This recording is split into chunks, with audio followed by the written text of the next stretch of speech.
even though your thugging days are gone, say I still rep your name forever, live on. Say walking through the rain with no destination, I ain't got no home. He's that murder, you gon' forever live on. And if I don't last, your name in all of my songs. Say even if that sky ain't blue no more, that squad head shit still running my veins, and you know for sure.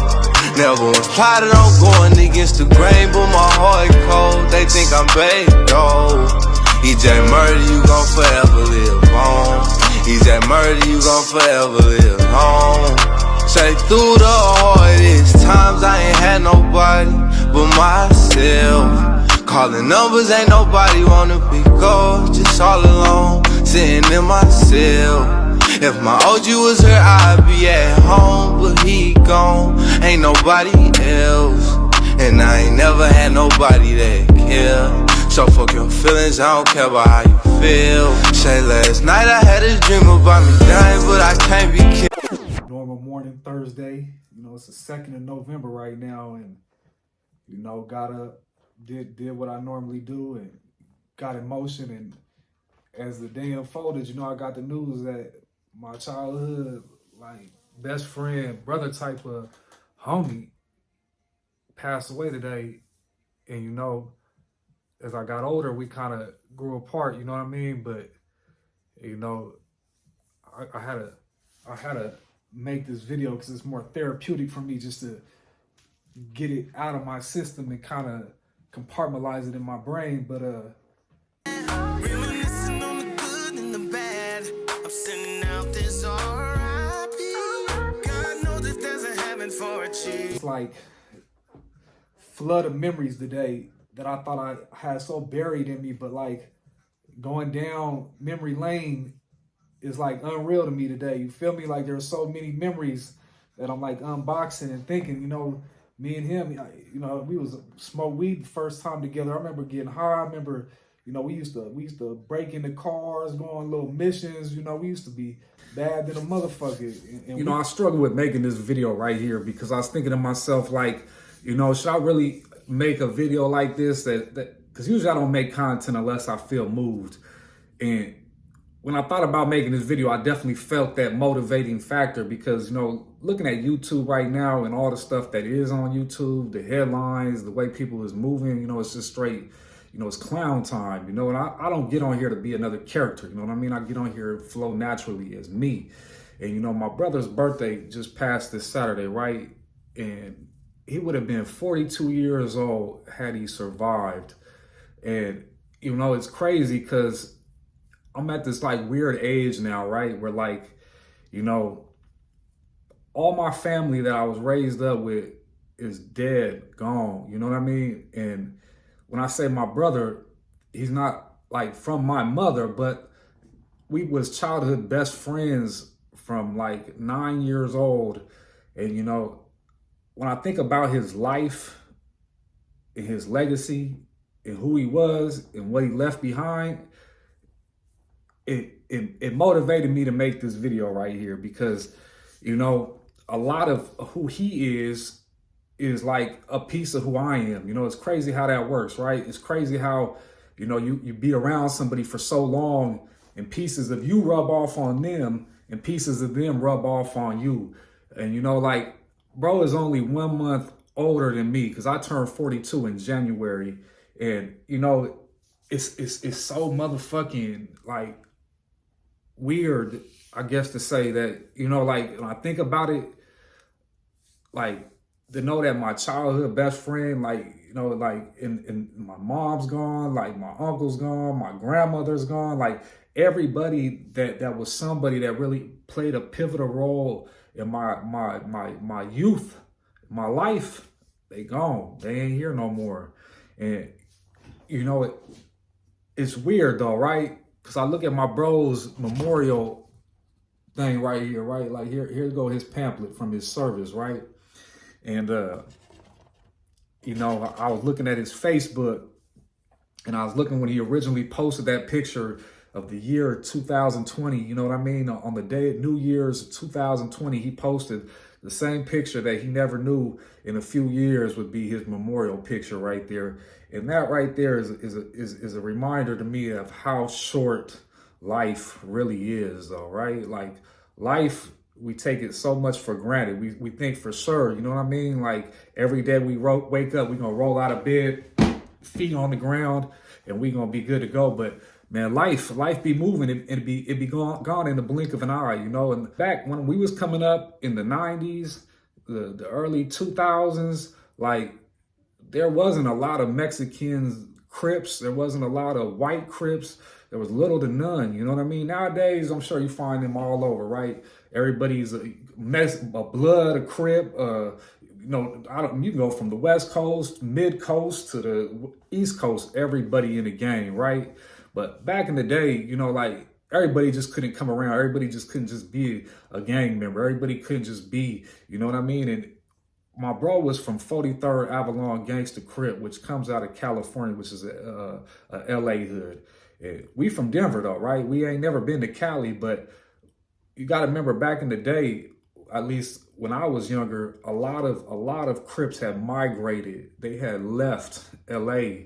Either they was on the run, you know, they was just trying to get away from all this shit, and they migrated. They all migrated. Some of them hit Nebraska.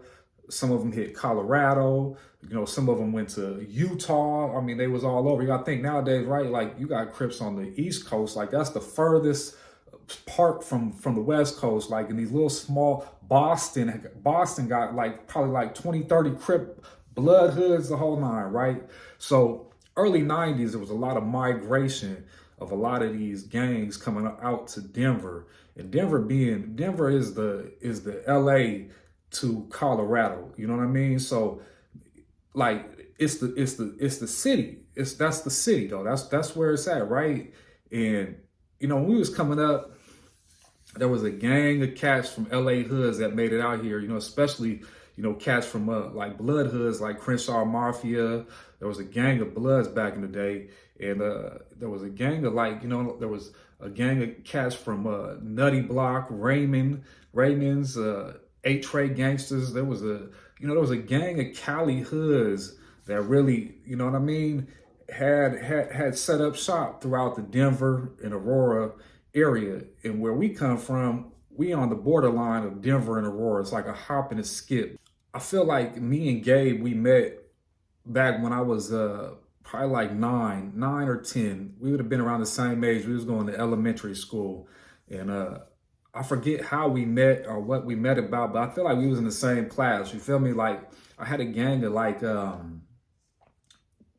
friends that was friends with him too. You know what I mean? Like, and I remember the years by the music, you know what I mean? By the music that was out. And that's crazy how that shit is, right? How the music can tie you into you can hear the music and you could see the visuals, and like it reminds you of stuff. But I remember that's back when like that SWV was out, there was that Paperboy Diddy, you know, so this was like 93, 94 type of time right here. I feel like 92, 93, 94, somewhere. We was young. So I would have been 10 or 11. I would have been mid 10 in 1993. So yeah, I feel like, you know, we met around that time, and, you know, me and him was really tight for a long time. You know what I mean?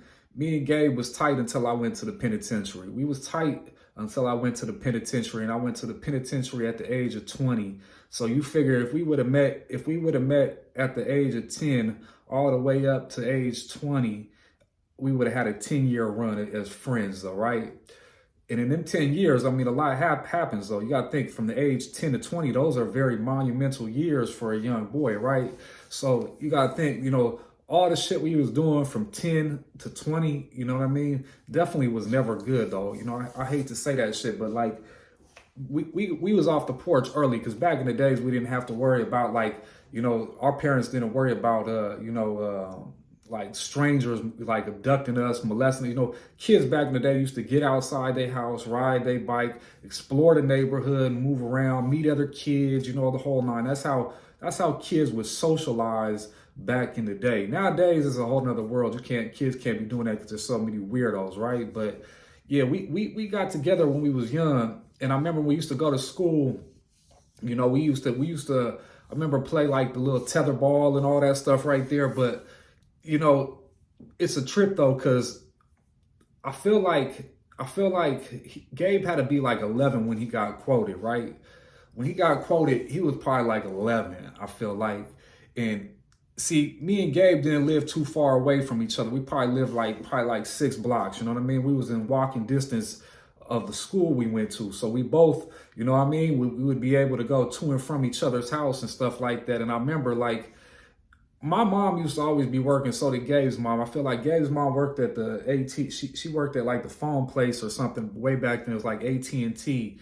And Gabe had other family members though. Gabe had an older sister who was like a teenager around the time that we was young, and he had 2 younger sisters too. He had 2 sisters back then, and you know, it's a trip though, because we didn't want to kick it at my house because my grandmother was there, right? And my grandmother was super strict, right? My uncle and my grandma was at my house, and they was super, super strict. So we didn't, you know, we played video games and stuff like that, so, but we didn't want to hang out over there. You know, I shoot over to Gabe's house, and at Gabe's crib, shit, you know what I mean? Like his older sister be the one watching us, and she be fucking with gang members and all kinds of shit. So they be, you know, motherfucker could really pretty much run free over there. There was really no rules and regulations going over to Gabe's house. So like, you know, for me, I always wanted to be over there. I didn't have to, my grandmother ain't yelling at me. She ain't being strict. You know, I ain't got to, man, let's shoot over to your spot, right? So we'd always be over at Gabe's house. And I remember, because I feel like Gabe's sister was fucking with some of the, at first she was fucking with some blood cats.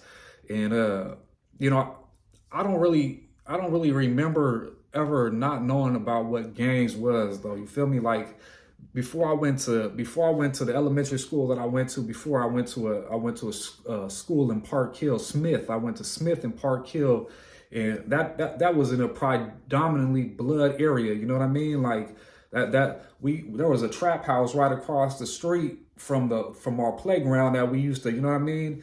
And I don't know, you know, that was back in the, I remember that's back when In Living Color was on. I remember kids going to school being Homie the Clown and all kinds of shit back then. So like when I watched Gabe get quoted by his, I feel like his sister had the dudes over there. They was some Crip fools and shit. And I feel like, I want to say, who was it over there? I know it was Ray Dog and somebody else. Who was it? I think it was Ray Dog and J Mac and somebody else. C-Loke, I think it was. C-Loke, I think it was C-Loke, J-Dog, and Ray Dog and J-Mac, right?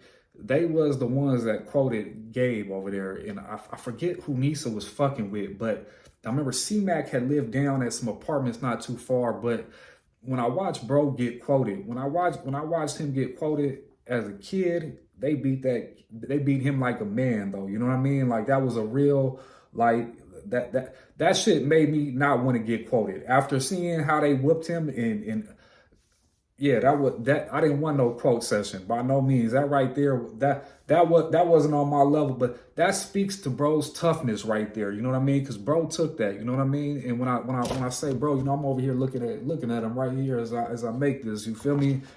That speaks to bro's toughness right there, because bro definitely took that quote session though. You know what I mean? He took that shit and you know, he was officially from Fortray after that, right? And you know, it never rang to me like weird enough, right? That, you know, that he's claiming a Cali hood and dying for a Cali hood that he ain't been to, never went to.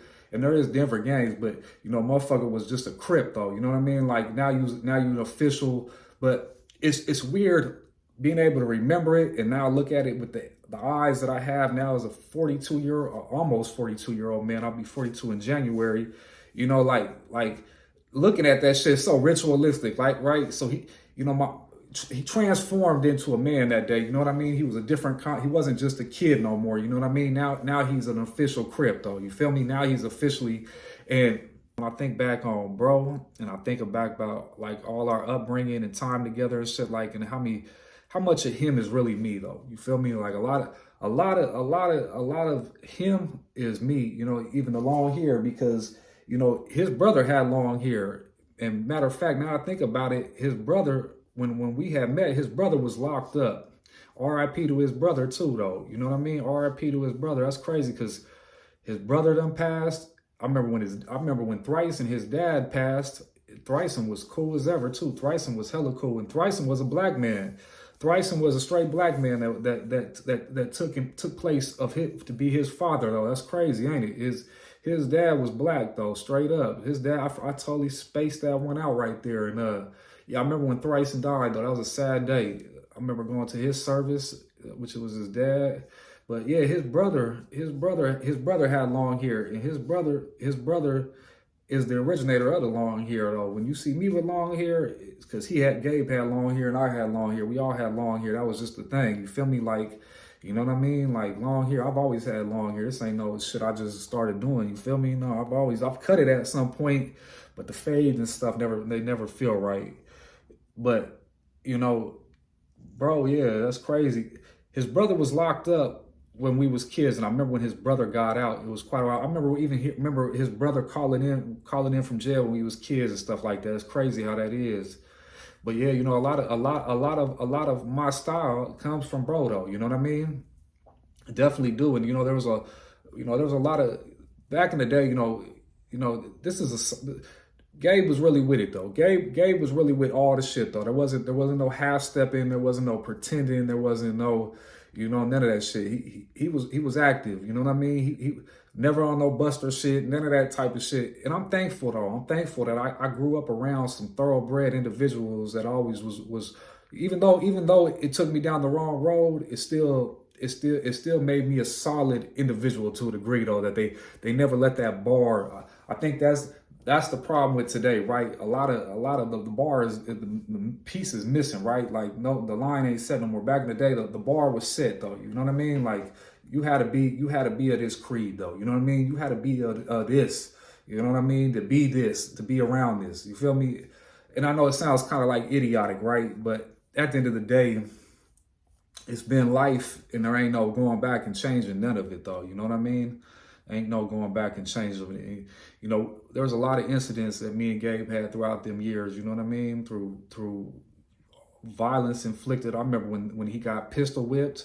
You feel me? I remember I heard him getting. I was in the front yard and I heard him get pistol whipped, and it was so loud it sounded like a gunshot. And I heard him hit the fence. I didn't know that's what was happening back there, but like, I was out front and it was a cold setup though, and they cracked bro's teeth and all kinds of shit right there. You know, it's crazy. It's crazy to think how much violence of life, you know. Me and Gabe's childhood friend, Mike, right? Money Mike. My man's been in a wheelchair probably for the last 20 years. 20 years. I remember when we was all kicking it when we was younger. If I wasn't kicking it with Gabe might have been kicking it with Mike. If me and him fell out for whatever reason, there was little stretches of time like that, and all of us were intertwined. But like Mike in a wheelchair, you know what I mean, from living that life though, you know what I mean. That's just impacted his life and his whole future. And here I am with a chunk of 11 and a half years out of my life, and here's bro gone though. You feel me? Bro is gone though. That should be tripping me out though. You know what I mean? It trips me out that, bro would have been 42 on Saturday, December 14th. He would have been 42, but my man passed at 41 last year. It's been a whole year. It's been a whole year since he passed, and he passed on November 2nd last year. So it's been a year since his passing, and it's a trip though. It's just a reminder to me too, though. My life ain't forever neither. I'm thankful still to be here, and I try to put into my health and take care of my mind and be on top of my grind and all that shit. But life is short though. None of this shit is promised to none of us. You know what I mean? There ain't no giving. There ain't no for sure tomorrow. There ain't no for sure 10 years down the road. And it trips me out though. I've been to more funerals and more things of services of life and all kinds of things than I have a wedding or any of that stuff, right? Like, I was thinking to myself, I've only been to one wedding in my entire life. That's crazy, right? Like, I see everybody else's, they friends and family. That's what they always doing and shit. Like, it's normal, but I don't know. I've been to so many funerals. I done said goodbye. I wish I would have never even looked in bro's motherfucking casket though. I remember looking at, being at his service and looking at his casket, looking at his face in there. That shit surely didn't look like him. You know what I mean? Face all blown up. That shit didn't look like, bro. He had left that body, but his spirit and his energy and his memories live on forever, though. You feel me? They live on forever. And, you know, I got a gang of memories that I'm thankful that include him, that make me a piece of me.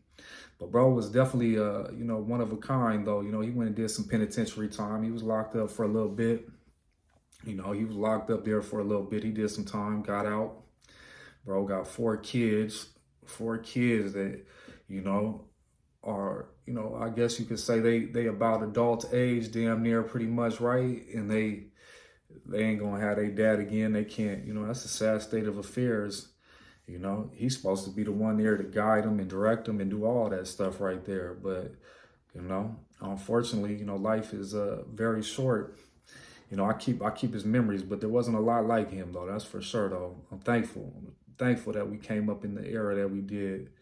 Thankful that we came up in the times that we did. I'm thankful, you feel me? I remember bro used to have this big ass K5. He used to have a K5 with the beats up in there.